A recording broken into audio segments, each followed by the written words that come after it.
Hi there and welcome. I'm Rabbi Nahum Metz with the Las Vegas Kollel. And Chafetz Chaim, in his introduction, talks about the organization of his book. And he points out there are really, within the Sefer, within the book, there are really two sections. The primary section he calls the Makor Chaim, the source of life.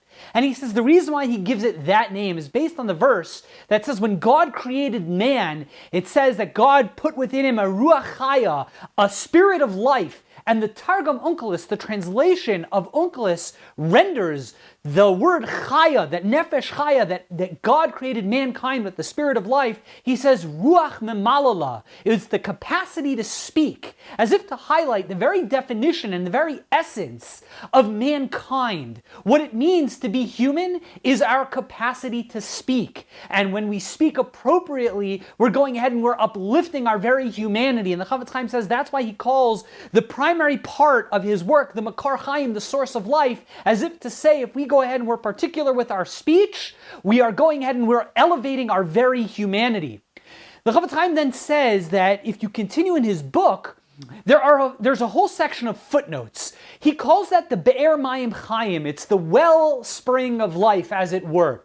The sections break down as follows. The top section, the Makor Chaim, the central section, that's where the real code of law is. And that's what we're going to be studying throughout this program. We're going to be reading the Makor Chaim, which is the outline and the code of law.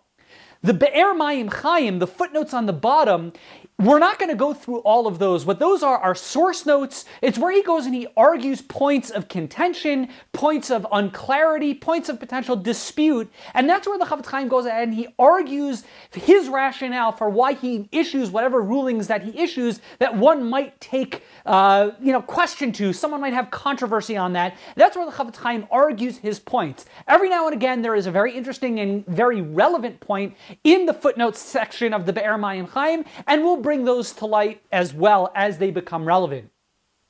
Chafetz Chaim tells us the name of his book is Sefer Chafetz Chaim. The word Chafetz Chaim, the words Chafetz Chaim mean he who desires life. And the Chafetz Chaim tells us the reason why he titles his book, the Sefer Chafetz Chaim, is based on the verse in the Psalms and Tehillim, Mi ha'ish Chafetz Chaim oiv yamim liros tov, who is the person that seeks life, who loves his days to see good. And the verse continues, Nitzar l'shon chameiros vasecha midaber mirma. We've got to go ahead and protect our mouths from speaking evil. And it's based on that verse, the Chafetz Chaim gets the title to his book, Sefer Chafetz Chaim, the book of the person who goes ahead and seeks life, as if to say, if you want to go ahead and live a good life, live a long life, the antidote, the secret, is by studying the laws of appropriate speech and by going ahead and making sure that we only speak positively about one another.